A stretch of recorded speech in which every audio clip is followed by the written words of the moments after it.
নমস্কার, আমি পূজা সাহা। আজকের এই প্রেজেন্টেশনে আমরা পলিটির হিস্টোরিক্যাল ব্যাকগ্রাউন্ড নামক চ্যাপ্টারটি আলোচনা করব। এই চ্যাপ্টারে দেখব আমরা দুই ধরনের রুলস এই চ্যাপ্টারে আলোচনা করা হয়েছে। প্রথমত দ্য কোম্পানি রুলস, যেটি 1773 থেকে 1858, এবং দ্য ক্রাউন রুল 1858 থেকে 1947। যেমনটা আমরা স্ক্রিনে দেখতে পাচ্ছি যে 1600 খ্রিস্টাব্দে ইস্ট ইন্ডিয়া কোম্পানি ভারতে ব্যবসায়ী হয়ে ব্যবসা করার উদ্দেশ্যে আসলেও 1765 সালে শাহ আলমের কাছ থেকে দিওয়ানি লাভের ফলে তারা rights over revenue and civil justice of Bengal, Bihar, Odisha তারা এটা অবটেন করে থাকে এবং এর ফলে তাদের টেরিটোরিয়াল এক্সটেনশনের যে ক্ষমতাটা বা তাদের সাম্রাজ্য বিস্তারের যে ক্ষমতাটা তারা সেটা হাতে পায় এবং এটা চলতে থাকে একদম আমাদের স্বাধীনতা 15ই আগস্ট 1947 পর্যন্ত। এইগুলো আমরা ইতিহাসেও পড়েছি, কিন্তু কেন সংবিধানের ক্ষেত্রেও বা পলিটি পড়ার ক্ষেত্রেও আমাদের এই হিস্টোরিক্যাল ব্যাকগ্রাউন্ডটা জানার প্রয়োজন হলো, সেটা যদি একটু সংক্ষেপে জানি। আমরা যেমনটা জানি যে আমাদের সংবিধান বিভিন্ন দেশের সংবিধানের অনুকরণে গড়ে উঠেছে, বা বলা ভালো হবে যে বিভিন্ন দেশের নিয়মকে, সাংবিধানিক নিয়মকে অনুসরণ করেছে। তাই যখন স্বাধীন ভারতের সংবিধান রচনার দায়িত্বটা আমাদের কনস্টিটিউশন অ্যাসেম্বলির সদস্যদেরকে দেওয়া হলো, তখন তারা ব্রিটিশ শাসিত ভারতের যে সমস্ত আইন ছিল সেই সমস্ত আইনকে অনুসরণ বা অনুকরণ করেছে অনেক ক্ষেত্রেই। সেই কারণে আমাদের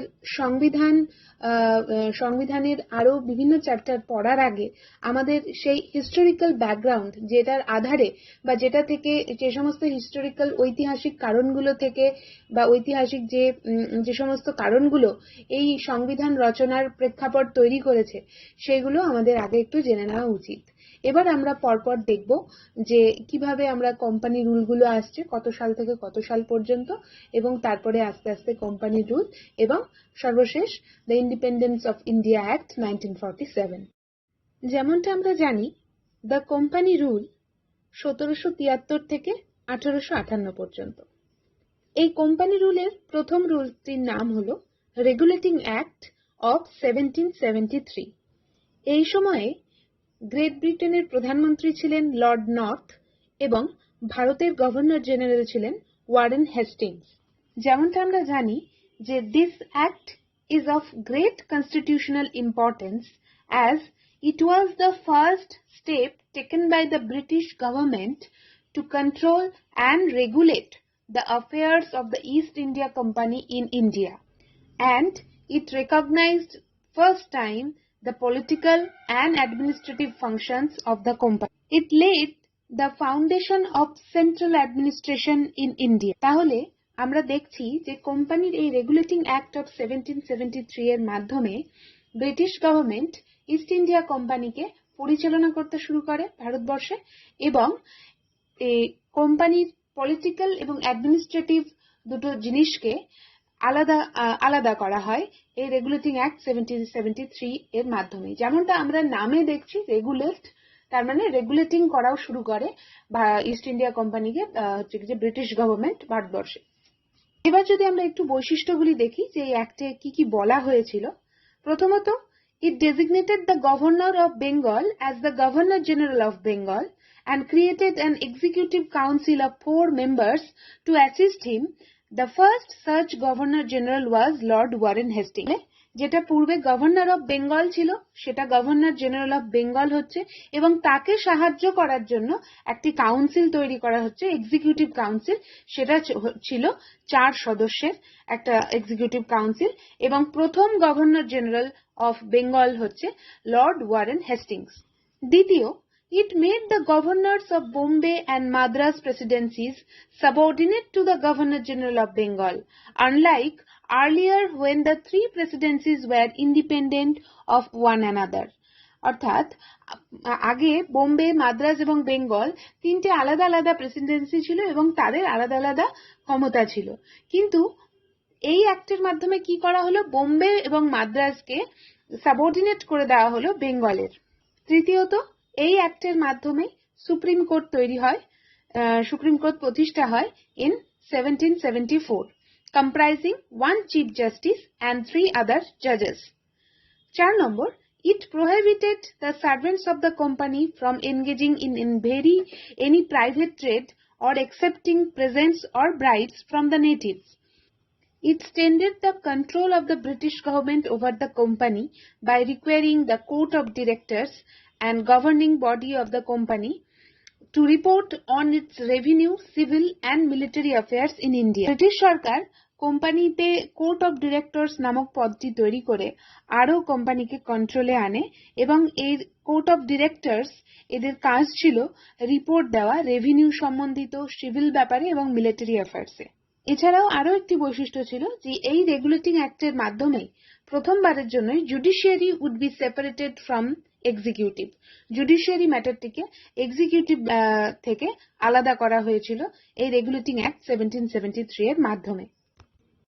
এবার আমরা পরবর্তী অ্যাক্ট পিটস ইন্ডিয়া অ্যাক্ট অফ 1784 সম্বন্ধে আলোচনা করব। 1773 এর যে রেগুলেটিং অ্যাক্টটি ছিল সেটারই একটি সংশোধিত রূপ, বা যে সমস্ত ডিফেক্টস বা ভুল ত্রুটি ছিল সেগুলোকেই সংশোধন করে নিয়ে আসা হয় পিটস ইন্ডিয়া অ্যাক্ট অফ 1784। এই অ্যাক্টটি অ্যাক্ট অফ সেটেলমেন্ট নামেও পরিচিত। এই সময়তেও ভারতের গভর্নর জেনারেল ছিলেন, বা ব্রিটিশ শাসিত ভারতের গভর্নর জেনারেল ছিলেন Warren Hastings. British prime minister William পিট এই বিলটি ইন্ট্রোডিউস করায় ওনার নাম অনুযায়ী এই বিলটির নাম হয় পিটস ইন্ডিয়া অ্যাক্ট। এবার আমরা এই অ্যাক্টের একটু বৈশিষ্ট্যগুলি দেখব। এই অ্যাক্টের মাধ্যমেই রাজনৈতিক এবং বাণিজ্যিক কোম্পানির যে ফাংশনটি ছিল, মানে কমার্শিয়াল এবং পলিটিক্যাল যে ফাংশন ছিল, সে দুটিকে আলাদা করা হয়। কোর্ট অফ ডিরেক্টরস, যেমনটা আমরা রেগুলেটিং অ্যাক্টের সময় দেখলাম যে কোর্ট অফ ডিরেক্টরস নিযুক্ত করা হয়, কোর্ট অফ ডিরেক্টরস নিযুক্ত করা হয় কমার্শিয়াল ব্যাপারটি দেখাশোনা করার জন্য, এবং বোর্ড অফ কন্ট্রোল বলে নতুন একটি বোর্ড অফ কন্ট্রোল নামেও একটি অফিস তৈরি হয়, যেটি ছিল 6 সদস্যের একটি সংগঠন, বা বোর্ড অফ কন্ট্রোল ছিল 6 সদস্যের আর কি। এই বোর্ড অফ কন্ট্রোলের সদস্যরা 2 জন থাকতো ব্রিটিশ ক্যাবিনেট থেকে এবং বাকিরা প্রাইভি কাউন্সিল থেকে। এই দুজনের মধ্যেই, অর্থাৎ কোর্ট অফ ডিরেক্টরস এবং বোর্ড অফ কন্ট্রোলের মধ্যে হচ্ছে কোম্পানির যে ফাংশন, অ্যাডমিনিস্ট্রেটিভ ফাংশনটা দেখতো কে, পলিটিক্যাল ফাংশন দেখতো কে, পলিটিক্যাল ফাংশন দেখতো হচ্ছে বোর্ড অফ কন্ট্রোল, এবং কমার্শিয়াল ফাংশন পরিচালনা করতে হচ্ছে কোর্ট অফ ডিরেক্টরস। এবং আমরা এইভাবেই দেখতে পাচ্ছি যে ডাবল গভর্নমেন্ট বা দ্বৈত শাসন কিন্তু এখান থেকেই শুরু হচ্ছে। এবং এই অ্যাক্টটির, মানে পিটস ইন্ডিয়া অ্যাক্টের একটি বিশেষ গুরুত্বপূর্ণ যে বিষয়টি, সেটি হলো যে এর আগে অবধি যে সমস্ত, মানে যেটা ভারতের টেরিটরি ছিল, এই অ্যাক্টের পর থেকে সেগুলি ব্রিটিশ সম্পত্তি বা ব্রিটিশ সাম্রাজ্য বা ব্রিটিশ টেরিটরি হিসেবে আখ্যা পেতে শুরু করে, এবং ব্রিটিশ গভর্নমেন্ট সম্পূর্ণভাবে, বা যেমনটা এখানে লেখা আছে দেখছি যে the British government was given the supreme control over companies affairs and it's administration in India. পরবর্তী অ্যাক্ট চার্টার অ্যাক্ট অফ 1833। তবে এই অ্যাক্টে যাওয়ার আগে এর আগের একটি একটু গুরুত্বপূর্ণ অ্যাক্ট চার্টার অ্যাক্ট 1813, মানে 1813 সম্বন্ধে সংক্ষিপ্ত একটু আলোচনা করব। এই চার্টার অ্যাক্ট 1813, এই অ্যাক্টটি যখন প্রণয়ন হয় তখন সেই সময় ভারতের গভর্নর জেনারেল অফ বেঙ্গল ছিলেন লর্ড মিন্টো ওয়ান। এই অ্যাক্টের মাধ্যমে কোম্পানির যে একচেটিয়া ব্যবসা ভারতবর্ষে সেটি বন্ধ হয়, এবং শিক্ষাক্ষেত্রে 1 লক্ষ টাকা বরাদ্দ করা হয়। এবার আমরা চার্টার অ্যাক্ট 1833 সম্বন্ধে একটু জানব। চার্টার অ্যাক্ট 1833 এর সময় ব্রিটিশ শাসিত ভারতের গভর্নর জেনারেল অফ বেঙ্গল ছিলেন লর্ড উইলিয়াম বেন্টিং। এই অ্যাক্টের মাধ্যমে গভর্নর জেনারেল অফ বেঙ্গল পদটি গভর্নর জেনারেল অফ ইন্ডিয়াতে পরিণত হয়, এবং ভারতের প্রথম গভর্নর জেনারেল অফ ইন্ডিয়া হলেন উইলিয়াম বেন্টিং। আমরা এর আগে যেমন রেগুলেটিং অ্যাক্টে দেখেছিলাম যে বোম্বে এবং মাদ্রাজকে বেঙ্গলের সাবঅর্ডিনেট বানানো হয়েছিল, এবং এই অ্যাক্টেও আমরা দেখব যে এই তাদের যে লেজিসলেটিভ পাওয়ারটা ছিল বোম্বে এবং মাদ্রাজের, সেটাও নিয়ে নেওয়া হচ্ছে, এবং সম্পূর্ণ বেঙ্গল, বোম্বে, মাদ্রাজ সম্পূর্ণ এর যে লেজিসলেটিভ পাওয়ারটা মানে আইন প্রণয়নের যে ক্ষমতাটা, সেটা সম্পূর্ণভাবেই গভর্নর জেনারেল অফ ইন্ডিয়াকে দিয়ে দেওয়া হচ্ছে। এবং পূর্বের যত আমরা রেগুলেটিং অ্যাক্ট বা পিটস ইন্ডিয়া অ্যাক্ট বা এগুলো দেখেছি, চার্টার অ্যাক্ট 1813 দেখেছি, এগুলোতে যে সমস্ত আইনগুলো তৈরি হয়েছে সেগুলোকে আমরা রেগুলেশনস বলেছি। কিন্তু এই অ্যাক্টের যে সমস্ত আইনগুলো তৈরি হয় বা নিয়মগুলো যেগুলো প্রণয়ন করা হয় সেগুলিকে অ্যাক্ট বলা হয়। এবং এই অ্যাক্টের মাধ্যমেই চায়নাতে চা ব্যবসা বন্ধ করা হয় ইস্ট ইন্ডিয়া কোম্পানির। এবং এই অ্যাক্টের মাধ্যমেই অর্থাৎ চার্টার অ্যাক্ট 1833-এর মাধ্যমেই ভারতীয়দেরকেও ওপেন কম্পিটিশন বা এই সিভিল সার্ভিসের যে কম্পিটিশন সেখানে অংশগ্রহণের জন্য অংশগ্রহণ করতে পারবে এই কথা বলা হয়, কিন্তু কোর্ট অফ ডিরেক্টরসদের অপোজিশনে বা বিরোধিতায় সেটি সফল হয়নি। এবার আমরা কোম্পানি রুলের শেষ চার্টার অ্যাক্ট অফ 1853 সম্বন্ধে জানব। আমরা এতক্ষণ চার্টার অ্যাক্টের একটা সিরিজ দেখলাম। চার্টার অ্যাক্ট 1793 আছে, চার্টার অ্যাক্ট 1813 দেখেছি, চার্টার অ্যাক্ট 1833, এবং এটি সর্বশেষ চার্টার অ্যাক্ট বা এটি সর্বশেষ কোম্পানি অ্যাক্ট 1853। আমরা রেগুলেটিং অ্যাক্টের সময় দেখেছিলাম যে জুডিশিয়ারি থেকে অ্যাডমিনিস্ট্রেটিভ ফাংশনটাকে আলাদা করা হচ্ছে। এবার আমরা এই অ্যাক্টে দেখব লেজিসলেটিভ ফাংশন এবং এক্সিকিউটিভ ফাংশনটাকে আলাদা করা হচ্ছে, অর্থাৎ আইন প্রণয়নের বিষয় এবং প্রশাসনিক বিষয়টিকে আলাদা করা হচ্ছে। এবং আমরা রেগুলেটিং অ্যাক্টে যেমনটা দেখেছিলাম যে 4 সদস্যের একটা এক্সিকিউটিভ কাউন্সিল তৈরি হয়েছিল, সেইখানে আরো 6 জনকে নিযুক্ত করা হয় লেজিসলেটিভ কাউন্সিলর হিসেবে, এবং যেটি গভর্নর জেনারেলস লেজিসলেটিভ কাউন্সিল নামেও পরিচিত বা ইন্ডিয়ান লেজিসলেটিভ কাউন্সিল নামেও পরিচিত। এই লেজিসলেটিভ কাউন্সিলটা ঠিক একটা মিনি পার্লামেন্টের মতো ছিল। এবং দ্বিতীয়ত, এই অ্যাক্টের মাধ্যমেই সিভিল সার্ভিস, যেটা আমরা এর আগের অ্যাক্ট মানে 1833-এর চার্টার অ্যাক্টে দেখলাম যে একটি চেষ্টা করা হয়েছিল যাতে ভারতীয়রাও এই সিভিল সার্ভিসের কম্পিটিশনে অংশগ্রহণ করতে পারে, কিন্তু কোর্ট অফ ডিরেক্টরসদের বিরোধিতায় সেটা তারা করতে পারেনি, সেটা হয়নি আর কি। এবং এই অ্যাক্টের মাধ্যমে কিন্তু সেটি হয়, অর্থাৎ ভারতীয়রাও এই ওপেন কম্পিটিশনে, সিভিল সার্ভিসের ওপেন কম্পিটিশনে তারা অংশগ্রহণ করতে পারে। এবং যেমনটা আমরা দেখলাম যে এখানে একটি ইন্ডিয়ান লেজিসলেটিভ কাউন্সিল তৈরি হচ্ছে, অর্থাৎ সেখানে কিন্তু 4 জন মেম্বার ছিল যারা ভারতীয় ছিল বা লোকাল রিপ্রেজেন্টেটিভের সূচনা হয়েছিল এই অ্যাক্টের দ্বারা। বা এটা যেমনটা এখানে লেখা আছে, ইট introduced for the first time local representation in Indian Legislative Council. এই 6 জনের যে লেজিসলেটিভ মেম্বারের যে কাউন্সিলটা ছিল সেখানে 4 জন মেম্বার ছিল কোথা থেকে, ফ্রম মাদ্রাজ, বোম্বে, বেঙ্গল অ্যান্ড আগ্রা। এই অ্যাক্টের সময় গভর্নর জেনারেল অফ ইন্ডিয়া ছিলেন লর্ড ডালহৌসি।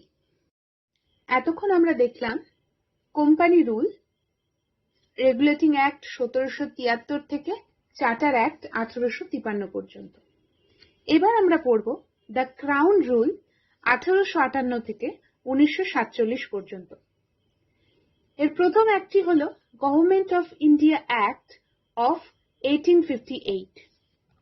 1858 এই সালটির দিকে যদি আমরা দেখি তাহলে ঠিক তার আগের সালটি অর্থাৎ 1857টি ঐতিহাসিকভাবে ভীষণ তাৎপর্যপূর্ণ, অর্থাৎ রিভোল্ট অফ 1857, যেটিকে আমরা জানি first war of independence or the sepoy mutiny হিসেবেও। 1857 এর এই মহাবিদ্রোহ বাধ্য করে ব্রিটিশ গভর্নমেন্টকে কোম্পানির ওপর থেকে সমস্ত কোম্পানির কাছ থেকে সমস্ত শাসন ক্ষমতা ব্রিটিশ গভর্নমেন্ট তার নিজের হাতে তুলে নেয় বা ক্রাউন তার নিজের হাতে তুলে নেয়। এবং এই অ্যাক্টটি ইন্ট্রোডিউসড করেন তৎকালীন British prime minister Lord Palmerston এবং সেই সময় গভর্নর জেনারেল অফ ইন্ডিয়া ছিলেন লর্ড ক্যানিং। এই অ্যাক্টটি act for the good government of India নামেও পরিচিত এবং এটি পাশ হয় 2 আগস্ট 1858-এ। এবার আমরা এই অ্যাক্টের ফিচার্সগুলো একটু দেখব। প্রথমত, এই অ্যাক্টের মাধ্যমে ভারতের শাসন ব্যবস্থা সম্পূর্ণভাবে ক্রাউনের হাতে চলে যায় এবং গভর্নর জেনারেল অফ ইন্ডিয়া যে পদটি ছিল সেটি ভাইসরয় অফ ইন্ডিয়াতে পরিণত হয় বা পরিবর্তিত হয়। প্রথম ভাইসরয় অফ ইন্ডিয়া হলেন লর্ড ক্যানিং এবং পূর্বে তৈরি হওয়া বোর্ড অফ কন্ট্রোল এবং কোর্ট অফ ডিরেক্টরস এই সিস্টেম দুটিকে অ্যাবলিশড করে, অর্থাৎ এই সিস্টেম দুটিকে বন্ধ করে দিয়ে নতুন একটি পদের তৈরি করা হয় বা নতুন একটি অফিস তৈরি করা হয়, যেটি হলো secretary of state for India. এবং স্যার এডওয়ার্ড হেনরি স্ট্যানলি ছিলেন প্রথম secretary of state for India এবং ওনাকে হেল্প করার জন্য বা ওনাকে অ্যাসিস্ট করার জন্য 15 জন মেম্বারের একটি কাউন্সিল তৈরি করা হয় এবং এই কাউন্সিলটি অ্যাডভাইজারি বডি হিসেবে কাজ করত। And the Secretary of State was made the chairman of the council. And this act declared the future policy of the British rule in India. Government of India Act 1858 এর পরের একটি হলো Indian Council Act 1861। 1857 এর মহাবিদ্রোহের পর যেমন British সরকার বুঝতে পেরেছিল যে কোম্পানির হাত থেকে সম্পূর্ণ ক্ষমতাটা নিয়ে নিজেদের হাতে সম্পূর্ণ ক্ষমতাটা নিতে চেয়েছিল এবং নিয়েছিল এবং বিভিন্ন আইনের সমাহারে তৈরি করেছিল এই গভর্নমেন্ট অফ ইন্ডিয়া অ্যাক্ট 1858। ঠিক তার পরবর্তী একটা অর্থাৎ ইন্ডিয়ান কাউন্সিল অ্যাক্ট 1861টাও ব্রিটিশ সরকারকে বুঝিয়েছিল যে ভারতের মাটিতে থেকে ভারতকে শাসন করতে গেলে এই শাসন ব্যবস্থায় ভারতীয়দের সাহায্য ভীষণভাবে প্রয়োজনীয়। অর্থাৎ ভারতের যে সমস্ত আইন আমরা প্রণয়ন করছি, ব্রিটিশ সরকার যে সমস্ত আইন প্রণয়ন করছিল, সে সমস্ত আইন প্রণয়নের ক্ষেত্রে কিন্তু ভারতীয়দের সহযোগিতা প্রয়োজন, সেটা তারা উপলব্ধি করতে পেরেছিল এবং ইন্ডিয়ান কাউন্সিল অ্যাক্ট 1861 এর সূচনা হয়। ইন্ডিয়ান কাউন্সিল অ্যাক্ট 1861 এর ফিচার্সগুলো যদি আমরা দেখি, প্রথমত, it made a beginning of representative institution by associating Indians with the law making process। অর্থাৎ এই আইন প্রণয়নের ক্ষেত্রে ভারতীয়দের সহযোগিতা প্রয়োজনীয় বলে ধরা হয় এবং সেই কথা মতো 1862 সালে লর্ড ক্যানিং 3 জন ভারতীয়কে মনোনীত করেন এই লেজিসলেটিভ কাউন্সিলে। প্রথম Raja of Benares, the Maharaja of Patiala and sir Dinkar Rao. দ্বিতীয়ত, এর আগের আমরা অ্যাক্টগুলিতে দেখেছিলাম, বিশেষ করে চার্টার অ্যাক্ট রেগুলেটিং অ্যাক্ট 1773-তে দেখেছিলাম যে বোম্বে এবং মাদ্রাজকে বেঙ্গলের সাবঅর্ডিনেট করা হচ্ছে এবং চূড়ান্ত পর্যায়ে পৌঁছাচ্ছে যখন চার্টার অ্যাক্ট 1833-এ তাদের লেজিসলেটিভ পাওয়ারটাও কেড়ে নেওয়া হচ্ছে। এবং কিন্তু এই অ্যাক্টে অর্থাৎ 1861 ইন্ডিয়ান কাউন্সিল অ্যাক্টে তাদের ক্ষমতাগুলো অর্থাৎ বোম্বে প্রেসিডেন্সি এবং মাদ্রাজ প্রেসিডেন্সির লেজিসলেটিভ পাওয়ারগুলো পুনরায় তাদেরকে ফিরিয়ে দেওয়া হয় এবং এই অ্যাক্টের মাধ্যমে নতুন লেজিসলেটিভ কাউন্সিলস তৈরি হয়। কোথায় কোথায় তৈরি হয়? New legislative council's for Bengal, north western provinces and Punjab, which were established in 1862, 1886 and 1897 respectively. চতুর্থ, এই অ্যাক্টের মাধ্যমেই লর্ড ক্যানিং 1859 সালে পোর্টফোলিও সিস্টেম চালু করেন এবং এই অ্যাক্টের মাধ্যমেই ভাইসরয় তার অর্ডিন্যান্স মেকিং পাওয়ার পায় এবং যে অর্ডিন্যান্সের সময়সীমা 6 মাস ছিল। পরবর্তী অ্যাক্ট ইন্ডিয়ান কাউন্সিল অ্যাক্ট 1892। এই সময় ভাইসরয় অফ ইন্ডিয়া ছিলেন লর্ড ল্যান্সডাউন। এই অ্যাক্টের বৈশিষ্ট্যগুলি যদি আমরা দেখি, প্রথমত, ইট increased the number of additional members in the central and provincial legislative council, but maintain the official majority in them. অর্থাৎ যে সেন্ট্রাল এবং প্রভিন্সিয়াল যে লেজিসলেটিভ কাউন্সিল ছিল, আইন পরিষদ ছিল, সেইখানে যে অ্যাডিশনাল মেম্বারদের সদস্যদের সংখ্যা বাড়ানো হয়েছিল সেটা কিন্তু নন অফিসিয়াল, অর্থাৎ অফিসিয়াল মেজরিটিটাকে ঠিক রেখে নন অফিসিয়াল মেজরিটিটাকে বাড়ানো হয়েছিল। দ্বিতীয়ত, এই অ্যাক্টের মাধ্যমেই প্রথমবার অ্যানুয়াল ফিনান্সিয়াল স্টেটমেন্ট অর্থাৎ বাজেটের ওপরে অনুমোদন হয়েছিল, মানে ডিসকাস করা যাবে সেটা অনুমোদিত হয়েছিল। তৃতীয়ত, এই অ্যাক্টের মাধ্যমে ইলেকশনের প্রসেসের কথা বলা হয়েছিল, অর্থাৎ ইলেকশনের প্রিন্সিপালস অফ ইলেকশনস আলোচনা হয়েছিল, তবে ইলেকশন এই শব্দটির ব্যবহার হয়েছিল না। এতক্ষণ আমরা Indian council act 1861, Indian council act 1892 এবং এবার আমরা দেখব ইন্ডিয়ান কাউন্সিল অ্যাক্ট 1909, এবং এটি ইন্ডিয়ান কাউন্সিল অ্যাক্ট এই সিরিজের সর্বশেষ act. Indian council act 1909 is also known as Morley-Minto reforms. Lord Morley was the Secretary of State for India and Lord Minto was the then Viceroy of India. আমরা এর আগের act Indian council act 1892 যেমনটা দেখলাম যে provincial এবং central যে legislative council ছিল সেখানে নন অফিসিয়াল মেজরিটিটাকে বাড়ানো হচ্ছিল, অফিসিয়াল মেজরিটিটাকে ফিক্স রেখে। এই ক্ষেত্রেও তাই দেখব যে সেন্ট্রাল লেজিসলেটিভে এই নন অফিসিয়াল মেজরিটি বা মেম্বার সংখ্যা 16 থেকে 16 to 60 হয়েছিল, অর্থাৎ 16 থেকে 60 করা হয়েছিল। এবং সেন্ট্রাল লেজিসলেটিভ কাউন্সিলে অফিসিয়াল মেজরিটিটাকে ঠিক রেখে প্রভিন্সিয়াল লেজিসলেটিভ কাউন্সিলে নন অফিসিয়াল মেজরিটিটাকে ঠিক রাখা হয়েছিল। এবং আমরা এর আগের অ্যাক্টে অর্থাৎ ইন্ডিয়ান কাউন্সিল অ্যাক্ট 1892 যেমন দেখলাম যে অ্যানুয়াল ফিনান্সিয়াল স্টেটমেন্ট সম্বন্ধে আলোচনা করা যাবে সেটা অনুমোদিত হয়েছিল। এই অ্যাক্টে ইন্ডিয়ান কাউন্সিল অ্যাক্ট 1909 এর মাধ্যমে রেজলিউশন আনা যাবে, রেজলিউশন মুভ করা যাবে, move resolution on the budget, এটা অনুমোদন করা হয়েছিল এই অ্যাক্টের মাধ্যমে। এবং এক্সিকিউটিভ কাউন্সিল যেটা ছিল ভাইসরয়কে অ্যাসিস্ট করার জন্য যে এক্সিকিউটিভ কাউন্সিল ছিল, সেই এক্সিকিউটিভ কাউন্সিলে প্রথম ভারতীয় হিসাবে জয়েন করেন ভাইসরয় এক্সিকিউটিভ কাউন্সিলে সত্যেন্দ্র প্রসাদ Sinha, and he was appointed as the law member.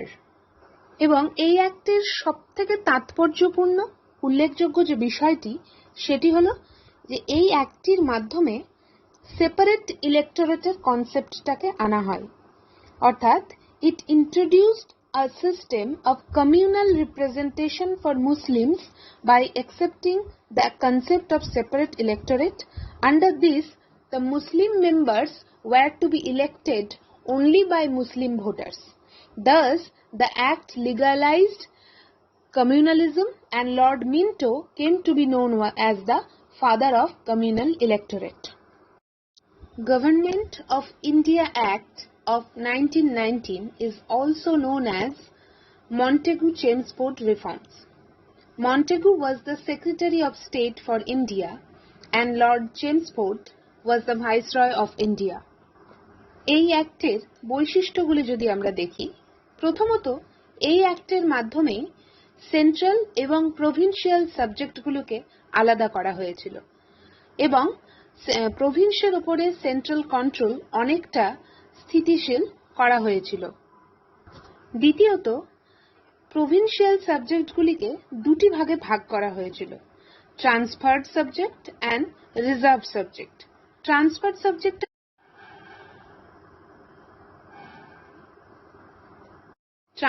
সাবজেক্টগুলি পরিচালনার ক্ষেত্রে গভর্নর তার মিনিস্টার্সদের কাছ থেকে অ্যাডভাইস নিত এবং তিনি লেজিসলেটিভ কাউন্সিল অর্থাৎ বিধান পরিষদের প্রতি এই রেসপন্সিবল ছিল এই ট্রান্সফার্ড সাবজেক্টগুলি পরিচালনার ক্ষেত্রে। আর রিজার্ভ সাবজেক্টটা সম্পূর্ণভাবে গভর্নরের নিজস্ব অধিকারেই তিনি এটা পরিচালনা করতেন। এর জন্য তিনি কোনো কিছুর কাছে বা লেজিসলেটিভ কাউন্সিলের কাছে কোনো রকম ভাবে দায়িত্বশীল ছিলেন না। Thus, dual scheme of governance was known as diarchy, a term derived from the Greek word diarch, which means double rule. এবং এই অ্যাক্টের মাধ্যমেই লেজিসলেটিভ কাউন্সিলে আপার হাউস এবং লোয়ার হাউস অর্থাৎ কাউন্সিল অফ স্টেট এবং লেজিসলেটিভ অফ অ্যাসেম্বলির সূচনা হয়। And this act introduced direct election on the basis of property, tax or education. এবং এই অ্যাক্টের মাধ্যমে হাই কমিশনারের পোস্টটি তৈরি হয়। এই অ্যাক্টের মাধ্যমে পাবলিক সার্ভিস কমিশন তৈরি হয় এবং সেন্ট্রাল পাবলিক সার্ভিস কমিশন তৈরি হয় 1926 সালে।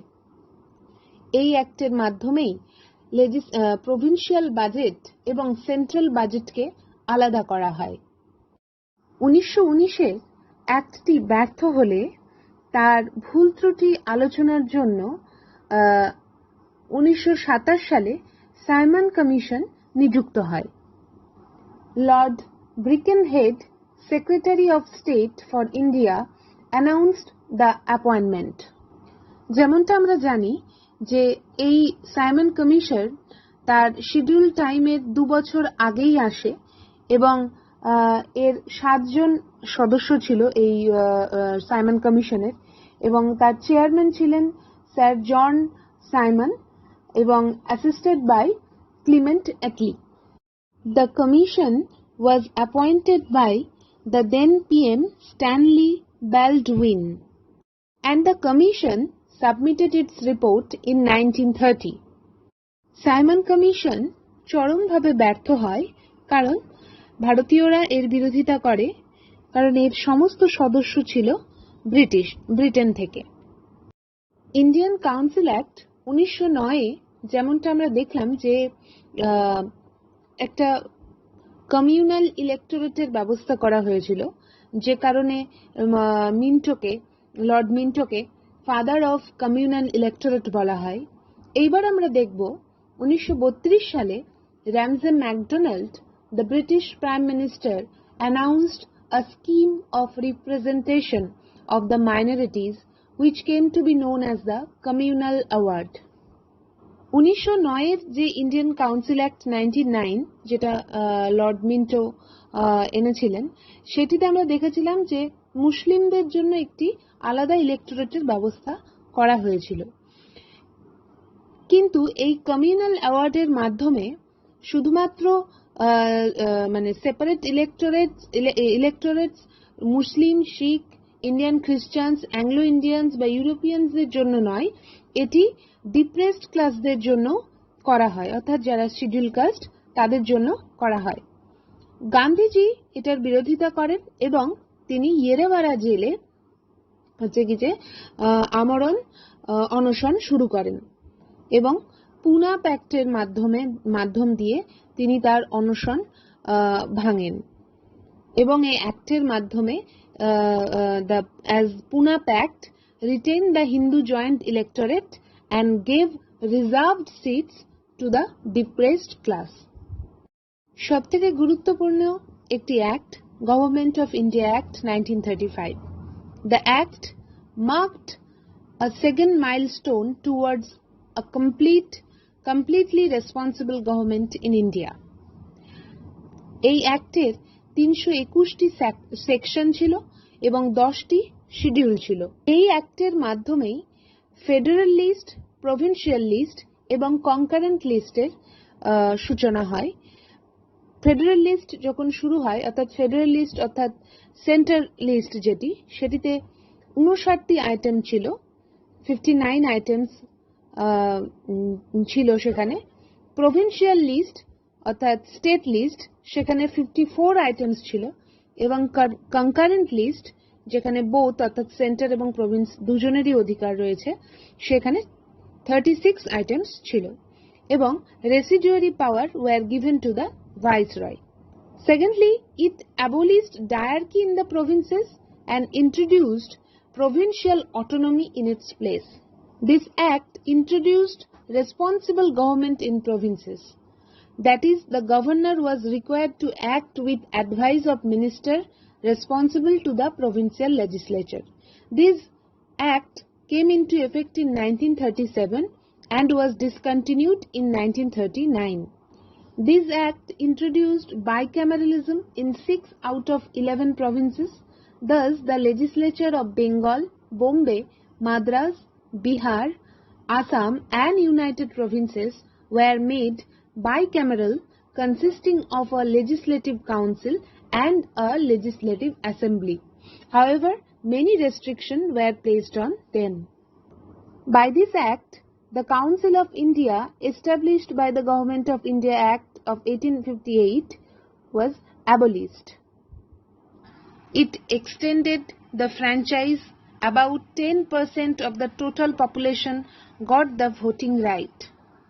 এই অ্যাক্টের মাধ্যমে ফেডারেল পাবলিক সার্ভিস কমিশন এবং প্রভিন্সিয়াল পাবলিক সার্ভিস কমিশন তৈরি হয়। এছাড়াও জয়েন্ট পাবলিক সার্ভিস কমিশনেরও ব্যবস্থা করা হয়। It provided for the establishment of a federal court which was set up in 1937. Jawaharlal Nehru called it as Charter of Slavery. Indian Independence Act of 1947. On February 20, 1947, the British Prime Minister Clement Attlee declared that the British rule in India would end by June 30, 1948. Again on June 3, 1947, the British government made it clear that any constitution framed by the Constituent Assembly of India cannot apply to those parts of the country which were unwilling to accept it. On the same day, Lord Mountbatten, the Viceroy of India, put forth the partition plan known as Mountbatten Plan. This act ended the British rule and declared India as an independent and sovereign state from August 15, 1947. It abolished the office of Secretary of State for India and transferred his function to the Secretary of State for Commonwealth Affairs. It deprived the British monarch of his right to veto bills or ask for reservation of certain bills for his approval, but this right was reserved for the Governor-General.